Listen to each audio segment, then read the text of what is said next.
All right, 5, 4. Ladies and gentlemen, if zombies are what you crave, let us be your refrain. Welcome back to the mid-season finale of the Professor Sanford and Corky recap show. I am Corky, as always, joined once again by Professor Sanford. Howdy. And today we are going to be talking about the mid-season finale of The Walking Dead, Season 7, Episode 8, Heart Still Beating. Today's episode is brought to you by AMC's Fear the Walking Dead. Not quite as good as The Walking Dead, but there's hope that it might be in the future. Yeah, but I mean, probably not. So, a lot of crazy things happened in today's episode. A lot to talk about. I have some theories I want to throw out there near the end. But we're going to jump right into it. The first thing that happens is the show starts in Hilltop. Maggie is perched atop one of the lookout towers. And I forgot about this scene. yeah. And that's because this scene is so forgettable, and we'll get to my commentary on that after that. But Maggie is up there looking out, and Gregory comes up to her like with an apple, and he's kind of just like, you know, a lot of people think they should be thanking you for what you did the other night. And he's referencing the Walker attack, which is like 4 episodes ago now, right, Sanford? Yeah, that was like 4 episodes ago. It's been a while, so it took me a minute when I was watching it to hear what he was talking about. And then I was like, oh yeah, that thing. And, you know, Maggie's just kind of not really talking to him, and she's just like, are you going to eat that apple? And he's like, yeah, I'm going to eat this apple. And then there's a dude doing lookout, like, probably 3 yards away from Maggie, who's like, dude, she's pregnant. Give her the fucking apple already. And Gregory kind of grimaces and then gives her the apple. And that's pretty much the end of that scene. Yeah, but you skipped to the best part. When Gregory says, you know, people are saying they should thank you. I don't think you should let it go to your head. Then Maggie just comes back with the wittiest of things. She says, oh, you shouldn't let it bother you. It's like it bothers you. And I'm like, oh, burn. So, I feel like the whole point of that scene is to show that there's a shift going on in Hilltop, and people are starting to favor Maggie and realize that Gregory's maybe not the best person to be put in charge. Because it seems like they've never had, like, true, like, they haven't experienced, you know, anyone, like, any heroism, essentially. Yeah. Like, we've seen stuff as the viewers that Maggie and Sasha did all the time. Like, that happens, like, every other episode in The Walking Dead. But these people in the Hilltop are super sheltered. So, and they're led by Gregory, the most cowardly person. Yeah. So, Gregory the Cowardly Lion. But much less likable. Yeah. So, that was the end of that scene. My whole, like I said, that's my whole theory on it. And, Professor Sanford had just said he forgot that scene even existed. And, I was watching it with my girlfriend, and she thought it was the most useless scene in the entire episode. And it was just like text that didn't need to be there. Yeah, but the scene is easily... Alright, Professor Sanford will take off the next thing that happens. Okay, so this episode was packed, and there's a ton of storylines. So Corky and I might not get them completely in order. The episode flashes to different scenes to just remind us some things that are going on. And it doesn't give us a whole lot of substance in these storylines yet. It flashes to Alexandria. Not flashes back in time, flashes back to location. To Negan with Carl and Judith, and Olivia is there. And he's just like, I'm Negan, and I don't know, I really like it here, and you guys have the life, and I think I'm going to kill y'all. But something's happened yet. Then it flashes to the Savior's compound, where Daryl uses the key that was flipped to him and starts escaping. More on that later, because his escape attempt is kind of funny. Yeah, it's a good scene. But that happens later. And then it flashes to show us where Rick is, to remind us that he and Aaron are about to, like, raid a storehouse and everything across the lake. Like a boat. I don't know. But again, nothing of substance happens in these little flashes until it gets to the kingdom, where this is actually the storyline where where the least happens in the entire episode. It's just exposition. But the guy I called Dude who hates the Saviors from the Kingdom, because I can't remember his name. I was just trying to think of his name as you were getting to this. We can just recap this story in one real go, because they only spend time in this at the beginning of the episode. Morgan was going to check in on Carol. They're having a conversation, and Carol's telling Morgan to stop coming by. And this guy shows up, and he's like, "Oh, good, you're both here. I need to talk to both of you. The Saviors, they're bad people, and I need you to convince Ezekiel to have us turn on them. I can't see any way that our relationship with the Saviors goes well, so I need you guys to convince Ezekiel to make the first strike. I think we can win that way." And Morgan and Carol are like, "Get out of here." No. Yeah. Neither of them are having any of it. No. He gets really upset. He goes back to, like, a camper, and he's crying, and... I want to add that this is one of the weirdest out-of-place scenes in the episode. Because, A, we already don't know much about this character to begin with, and I feel like that's maybe a road that's starting to be carved, but he, like, pulls aside a sign and goes in a camper that has, like, empty, like, bottles, and then, like, it's just kind of wearing down, and he just starts crying, breaking bottles. Yeah, it was really weird. He could have easily left Carol's house and then the end of it, like... I don't know. And once again, to the point that this episode had so much going on, I have a bullet point chart in front of me of all the things I could mainly remember. This was not on it. I completely forgot the Carol, Morgan, Dude scene altogether. Yeah, it was a packed episode. There's a lot of stuff going on. A lot of moving parts. Alright, so in the cut to Alexandria, I will mention that Spencer is just, still kind of douching it up, and he's just like, this is what we're supposed to do. We're supposed to comply, and blah, blah, blah. And there are three saviors there. There's like two dudes and a girl. And there's more saviors in general. Yeah, these are the ones that Spencer is walking up to. And he, like, hands off the stuff, and he's like, I got this stuff, and here's some stuff I found. And, one of them is like, one of the males is like, oh, this is cool. Good. It's good that you're doing this. It's good that you realize that we need people who are like that. And then this girl starts hitting on him. Yeah. Like, very openly. And it leads to... Yeah. There was no subtlety to this, It was just overt. Like, she might as well have just said, so you come here often, Yeah. And so these two are getting close now, because Spencer's like, whatever, I might as well just flirt back, because this is the part we're supposed to play. And the camera turns, and the girl is like, what's up with you? Do you like to watch or something? And it cuts to Eugene, who goes, yes. Yeah. I mean, which was a hilarious reference backwards to a very awkward scene, like, probably one of the top 10 awkward scenes in The Walking Dead. Yeah, well, that might be in my top 2 or 3. Yeah. So Spencer is like, all right, this is going well for me. He goes back to his, like, destroyed house that his parents... Like, he lives in his parents' house, right? Yeah, he lives in the same house as his mom, dad, and brother lived in, but now he's in there by himself. And it was all wrecked, so...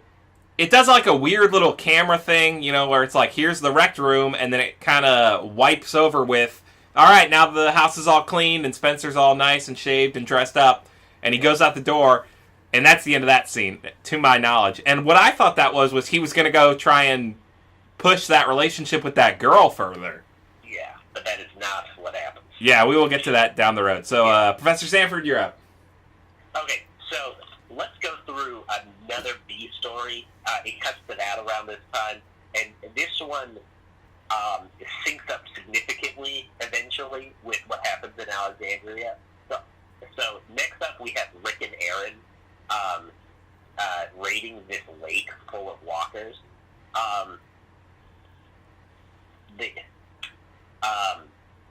Basically they get on a boat and they try to row out to this much larger boat in the middle of the lake. And Aaron falls in the boat and almost dies. Yeah. And, but it's totally fine. And Rick's like not really sure. Like Rick didn't really want Aaron to help him at all. Yeah. And Aaron didn't want to help. But he's like, if you're going, I'm going. And then Aaron almost dies. So Rick doesn't feel super good about that.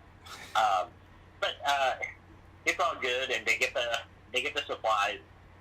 And the person whose supplies they stole, if you guys remember from the last episode, he wrote these like weird notes.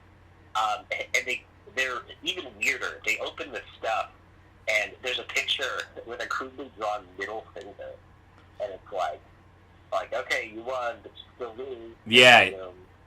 Zombie apocalypse. Yeah, it was like, you may have won this, but you still lose. Yeah. And it was, it was very creepily drawn, too. Yeah, it looked like, something you might see, like, in, maybe a documentary about a serial killer. Yes. Like after he gets caught, and they send a psychologist to the jail or something, and it shows, like, all the pictures he draws. Anyway, so they get the stuff back, and Rick and Aaron have a conversation about, their general predicament with the Saviors, and the conversation is, they're saying one thing, but it's obvious that the show writers want you to be thinking another thing. Aaron's like, no, you're doing the right thing, Rick. Like, we gotta stay alive, like, and all that. But really, he's saying, like, oh, this situation is bullcrap, and we shouldn't stand for it, really. Yeah. But, I mean, Aaron may believe what he's saying, but clearly, you're supposed to understand that Rick is hearing the opposite. So that's pretty much that part of the storyline. They do pan up to show that somebody is watching Rick and Aaron as they're doing this, but it doesn't show who. It's a mysterious figure.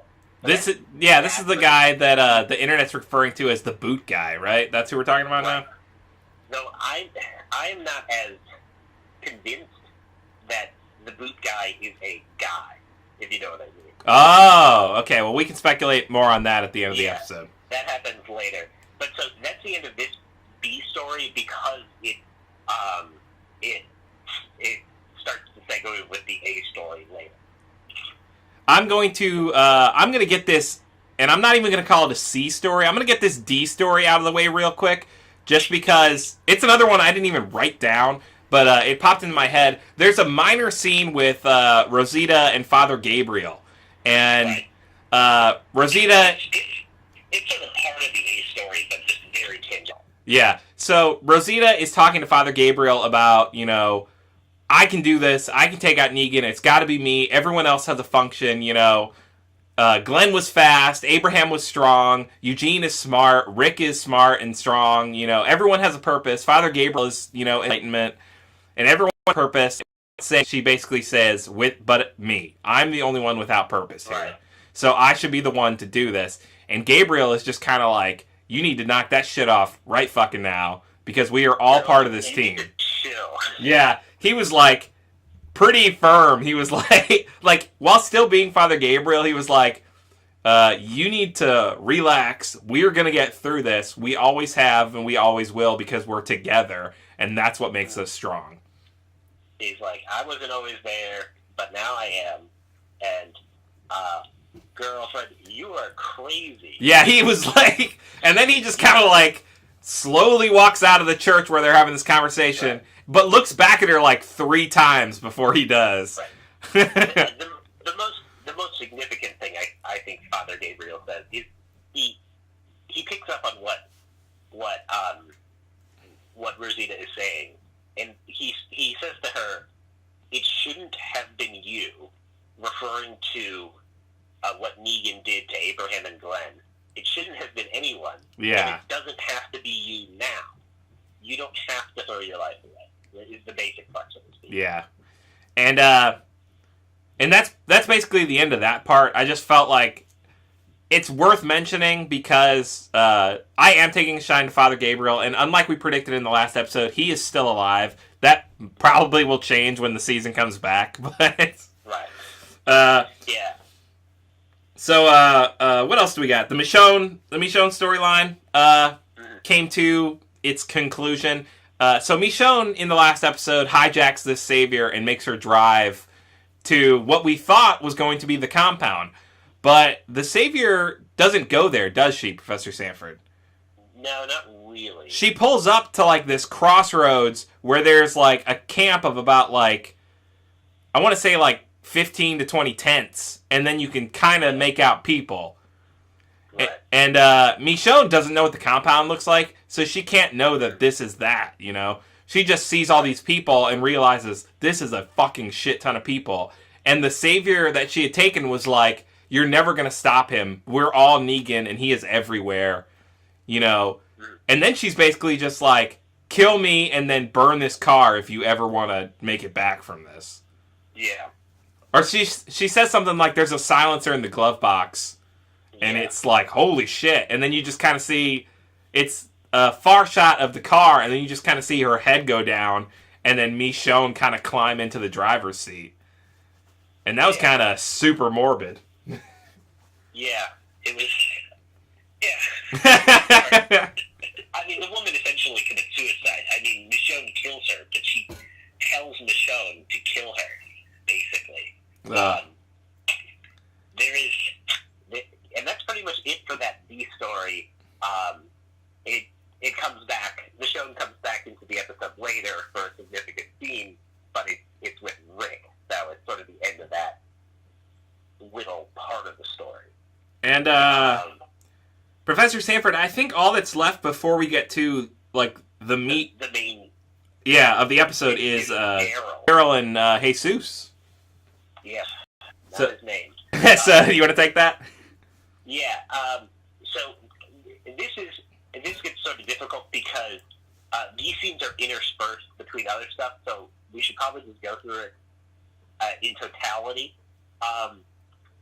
Daryl is escaping from the Savior compound with that key, and he keeps, he's sneaking around doing his best Solid Snake impression, and whenever he hears people, he's like ducking into corners and everything. He ducks into another room, which I wasn't sure. It's obviously one of Negan's rooms. But the funny part is he's escaping. He ducks into this room and he's like, oh man, peanut butter. Yeah, and just goes after this jar of peanut butter. He's like, I need protein.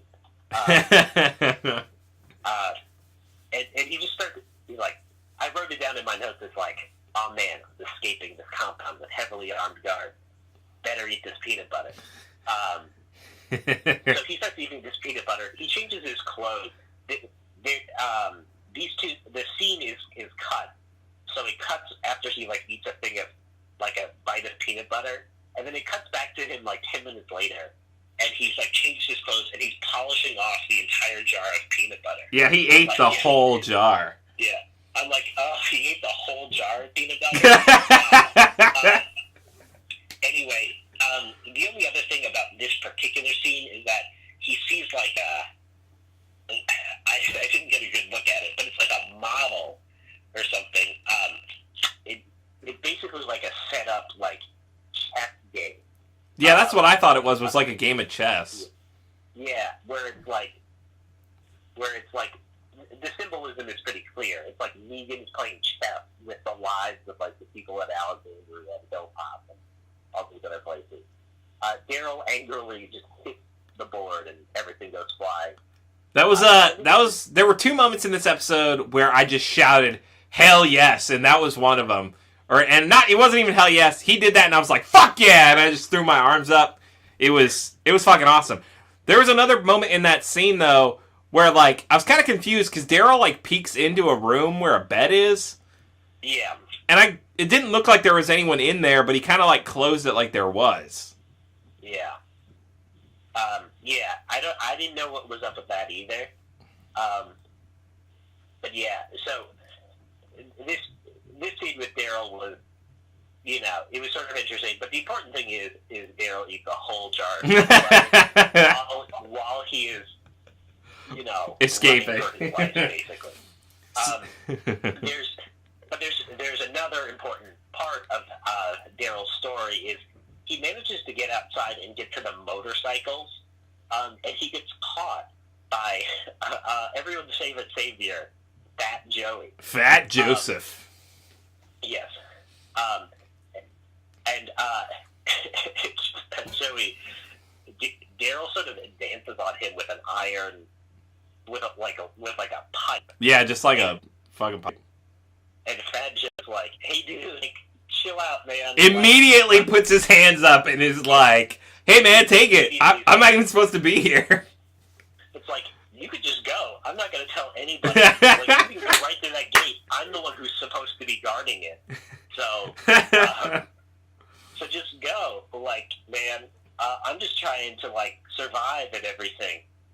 Daryl does not... Daryl is not okay with that statement. Yeah. He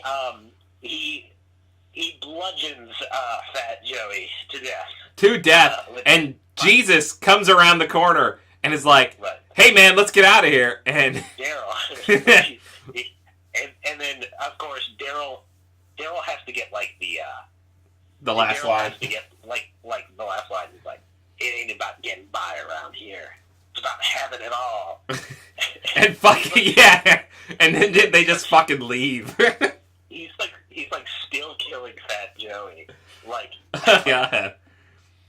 Like, it feels like, I mean, it's not that long, but it feels like he hits Fat Joey, like, probably, like, 15 times after he's already dead. And then they leave. So yeah, that's the last bit of this little B story. And now it's back to the A story. Real quick, I was super sad to see Fat Joey go, because, like Professor Sanford said, he is everyone's favorite savior. He's the comic relief. And now we're basically left with either No Names or Dwight. Yeah. Which fuck off with that. And Negan's wife, who I can't remember. Dwight's ex-wife, whose name will never be important. Yeah, but the important thing about, the interesting thing about this is we did talk about how it wasn't clear who was helping Daryl in the last episode, in which it could have been Dwight's ex-wife or it could have been Jesus, and it was Jesus. Like, so Dwight's ex-wife. So didn't really have a point in the story quite yet. So for this to have worked, was it then? How did? I'm still confused about how Jesus snuck out on the truck back out. Remember, he must have gone out and come back in. But remember, Corey, the camera pans across the top of the truck, and we see Jesus on top, and then it zooms in on Carl and Negan in the cab of the truck, and they're talking, and then they talk to another savior, and then it pans back to the top of the truck, and Dwight and Jesus is not on the top of the truck anymore. So he could have slid off the side. He could have done anything. I don't think I remember that. Yeah, it's not clear. It's not really clear what he did, and I guess I took it as that he snuck off and stayed in the compound. You took it a different way, but yeah, it's intentionally ambiguous. All right, so we are back to Alexandria and the A story. Negan is doing funny Negan stuff, and that's fine, but it doesn't really have any relevance to the episode. Yeah. Like, he makes spaghetti, and that's funny, and they eat together, and that's funny too. And then we find out that Spencer is not going out to butter this girl. Spencer is going straight for the boss, and he shows up while Negan is on the porch with a bottle of scotch or some alcohol. Yeah. And it's just like, hey, I heard you like scotch, and I wanted to talk to you about some stuff. And Negan's like, well, all right, let's fucking drink. So they're drinking and talking, and this is all like back and forth with other stuff. But like we did with the Daryl story, we're just gonna do the totality of this A story now. So Negan's like, man, the only thing that would make this be better was if there was a pool table. And Spencer's like, well, there's a pool table next door. And Negan's like, fuck indoors, let's bring that shit out here. And he literally says, listen, he literally says that it's like, it's a beautiful day, so we gotta take the pool table outside. So they're playing pool, and Spencer thinks this to be his moment to tell Negan that he doesn't think Rick's a good person. Rick's betrayed, Rick was the whole problem with Alexandria. Rick's why Alexandria fell. Rick's never gonna comply. He's never gonna be what the Saviors need or want. And he's like, I should be in charge. I know all this stuff. I can be your right-hand man and all this stuff. And Negan's just kind of like, that's some interesting stuff you're saying. And then it gets awesome. Yeah. Negan is like, why should I trust you when Rick's out there busting his ass to provide for me, to find stuff for me, so that you assholes can keep living? Right. And then When Negan says Rick's doing that despite the fact that he clearly can't stand me, but he's doing this to protect you. And you're in here shitting on him and drinking scotch and playing pool. And then he makes a fucking Negan joke. I don't remember whatever the fuck it was. It's like, you don't have any guts. And then he takes out his knife and just stabs and slices Spencer's stomach open. He just guts it. And he goes, my mistake, they were inside you the whole time. Don't I feel like an asshole or something like that? Yeah, and by this point, like, everybody has gathered and is watching. And it's Spencer's death scene. And Rosita is, like, front row to this.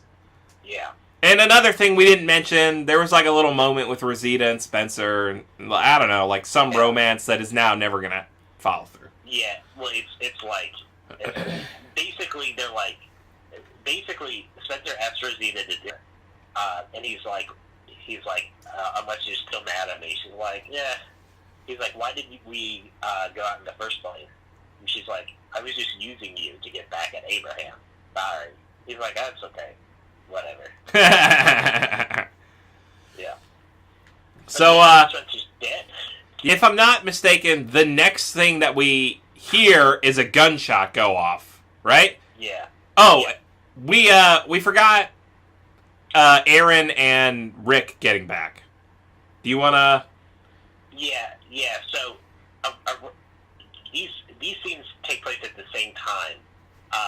Rick and Aaron get back to Alexandria, and they get stopped at the gate by a few saviors, and they're like, let's see what you got for us. And they open the stuff up, and they see Rick and Aaron, for some reason, did not get rid of the note with the middle finger on it already. And they're like, what's this supposed to be? What's up? Like, and Aaron's like, oh, we didn't write that. Like, blah, blah, blah.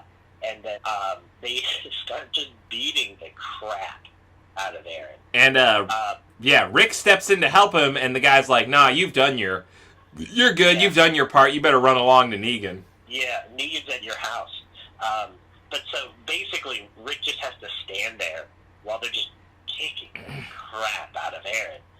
It's pretty bad. Another thing to mention, while we don't know like any of the other saviors' names, one of these saviors that is beating the crap out of Aaron is creepy balloon guy from the episode when Aaron finally leaves.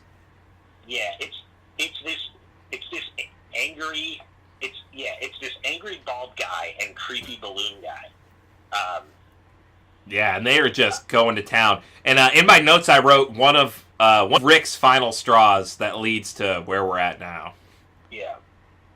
Yeah, so eventually they get done, and Aaron's like, "Sorry, I'm still alive. I'm still breathing," which is sort of the crux of his conversation earlier.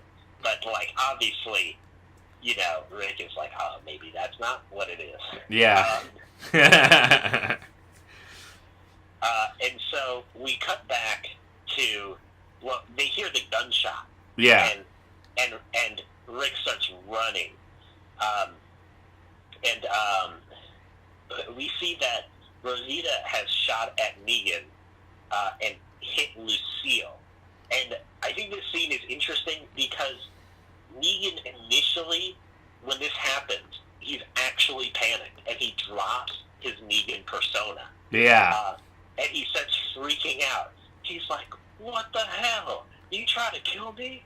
You hit Lucille," like, blah, blah, blah. And yeah. he eventually regains his Negan composure and realizes what he needs to do to...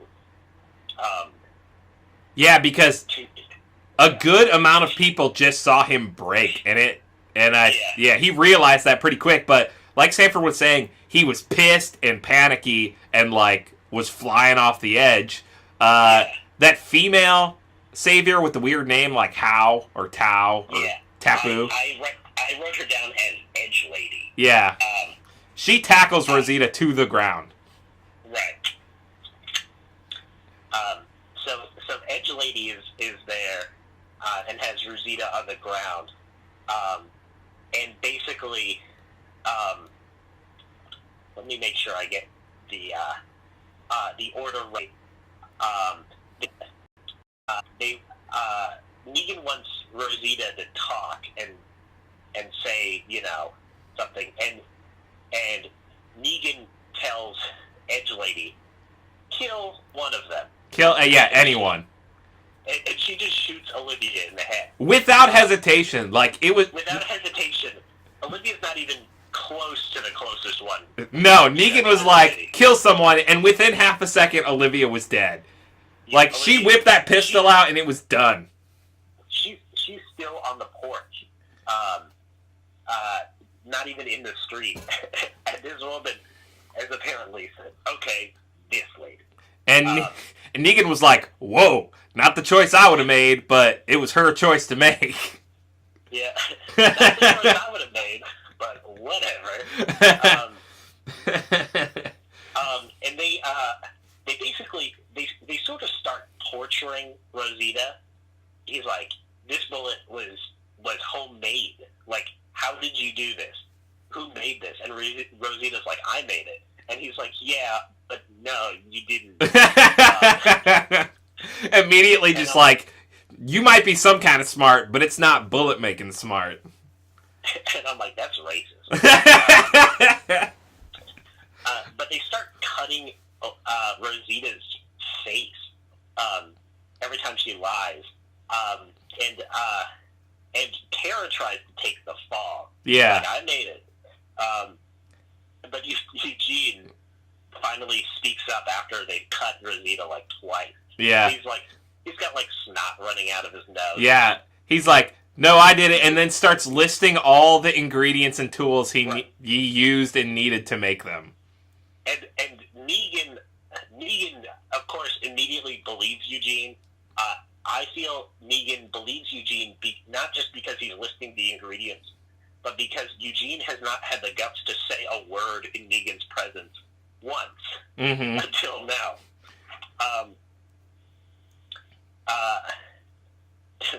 Rick gets back.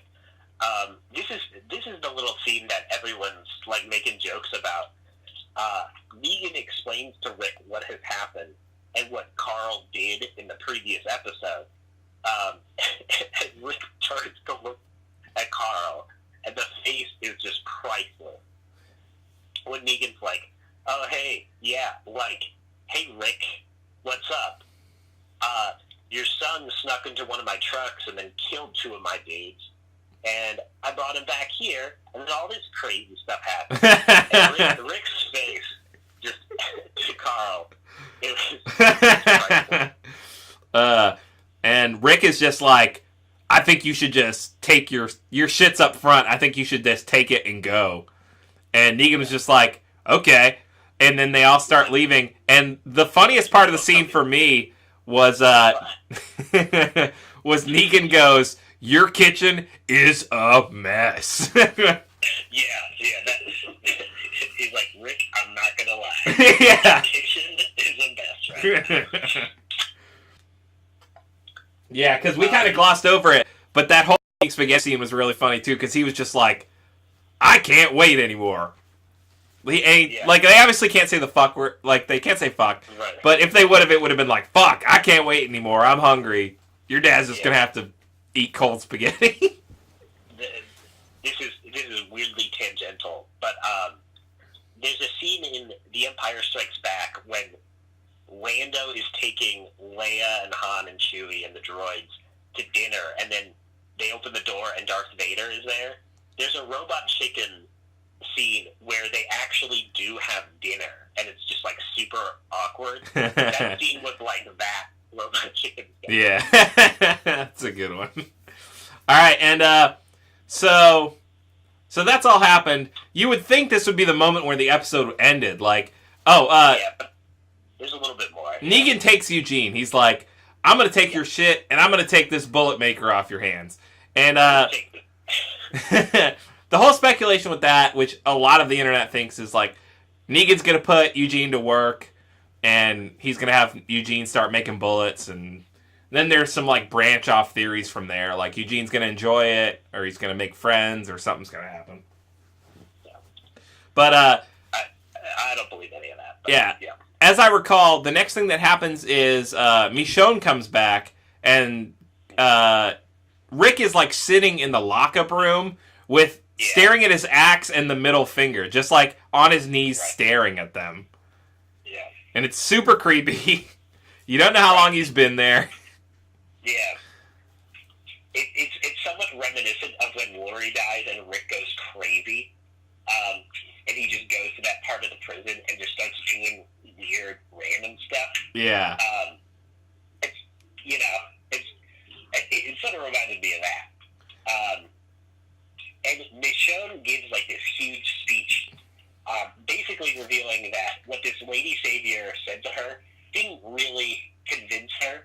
She tells Rick that they have to fight because they're the people who have the strength to fight, and it's like a nice, like, inspirational speech, but I wasn't even really paying that much attention because the audience knows that it's completely unnecessary. Yeah. We know that Rick is over complying with Negan. Yeah. You know, we know that. It's very obvious. Like, if not Aaron getting beat the shit out of and almost dying, then Eugene getting taken and Olivia dying. Like, the straw's broken. Like, Rick is finally back to Rick, like, from, like, 2 seasons ago. Right. Yeah. Duh. What's the next thing that happens? It cuts back to Maggie, right? We're at that point? Yeah, it cuts back to Hilltop, yeah. It cuts back to Hilltop, and most of the main group is with Rick. And they go visit the Hilltop, and they find Maggie and Sasha, and Rick's like, "You were right. You were saying all along that we need to start fighting. I wasn't there yet. I'm here now. We got to do this stuff." Yeah. And then Jesus and Daryl and Rick and Daryl have this big... And bro hug of the century that the internet like went crazy about. Yeah. And for good reason. I'm on that team. Daryl and Rick are, in my opinion, are the best when they are side by side. Like, yeah. Because the one balances out the other in a way that basically no other member of the group does. Yeah. And so, like, who was all there? It was Carl was there, Sasha and Maggie, Jesus and Daryl, Aaron's there, and then Father Gabriel, I think, was there too, right? No, Gabriel... Oh, no. Yeah, because we have that scene. Yeah, but Rosita's there. Rosita and Sasha sort of have, like, a look of understanding. Yeah, like a come to terms.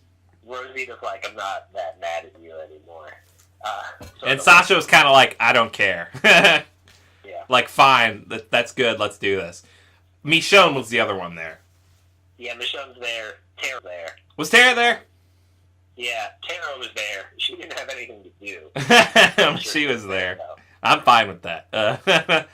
So, that's the end of the episode, and the credits roll, and Talking Dead's up next, and blah, blah, blah. But then, before Talking Dead, there was a little, like, Marvel-esque after the credit thing, which weirded the hell out of me, because it made me think I was like, it was starting an episode that I missed. There is precedent for this. Michonne's reveal at the end of season 2 was like this. Was it? Jesus. Yeah, but not in a mid-season finale. That was at the end of the actual finale. And it's you see Gabriel watching Alexandria, and then the boot person appears. Right. It was like, oh hey. Yeah, and that's the mid-season finale, guys. Professor Sanford, do you have any theories or suggestions or speculations you want to get out? Not really.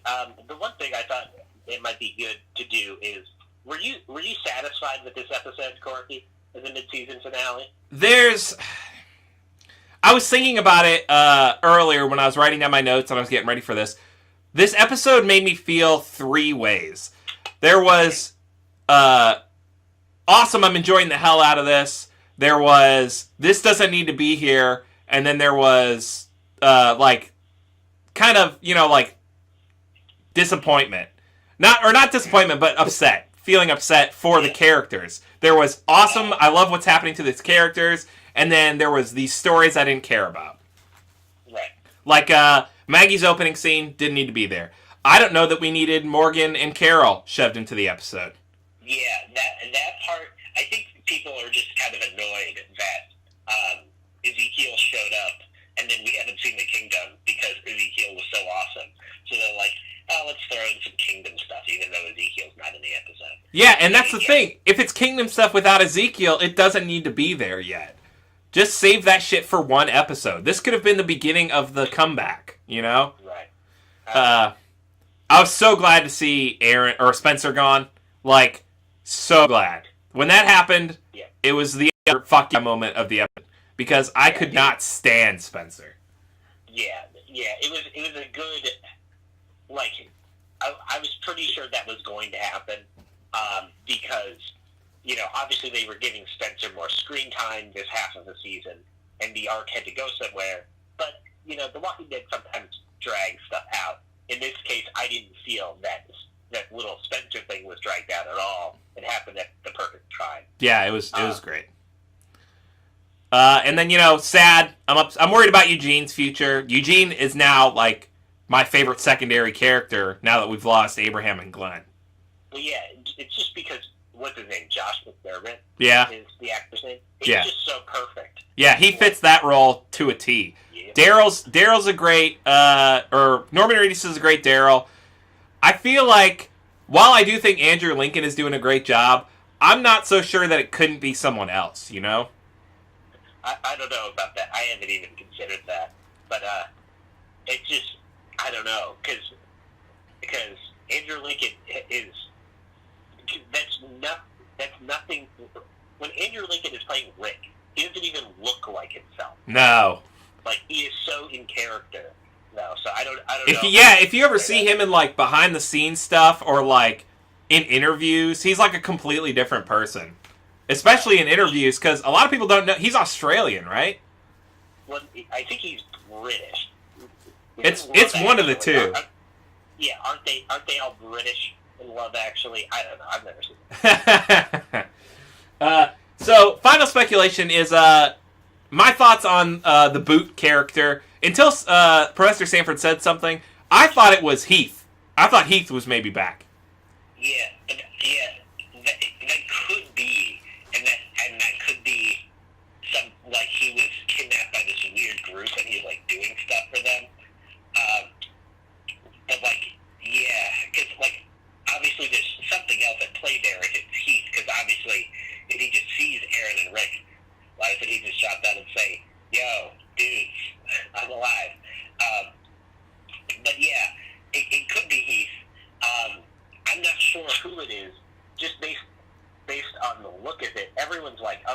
guy. But I mean, I only saw the episode, the one time. But I'm like, it didn't strike me necessarily as a guy. It could have been a woman, Well, and now that you say that, my first thought was Carol, but Carol has made it pretty clear that she does not want anything to do with the original group. Right. She doesn't want anyone to know she's alive or where she's at, which then made me think that it might be either... And fuck, I don't remember any of their names. The all-female compound that saved Tara. Right. I think it might be one of them now. It could be someone from Oceanside. It could be a character we've never met before, that plays a role in the next, half the season or something. But, yeah, we don't know. The clues are not, there's not too many clues. Yeah, as far as I'm concerned. Yeah, it's not all in place. It'll come together. Anything else to add, Professor Sanford? No, I just wanted to say that, yeah, I thought this was a really good episode. This half of season has sort of dragged on a bit, and not all the episodes were great, but I think everything came together pretty well. Yeah, it's been pretty good so far. So, guys, Walking Dead comes back Sunday, February 12th, 2017, at 9/8 Central, if I'm still saying that right. Yeah, that is good. Guys, today's sponsor was AMC's Fear the Walking Dead. Check that out. For some reason, it's still going. Because people like zombies and anything with The Walking Dead attached to it. Yeah, but it's not on right now. So guys, this will be the last... Is it not? No. So guys, this will be the last recap show for a while, because obviously there will be nothing to recap. So thanks so much for tuning in. Thanks for liking, commenting, and subscribing if you did. Huge shout out to Professor Sanford for doing this show with me. Yeah. Alright guys, as always, be good to yourself, be good to each other.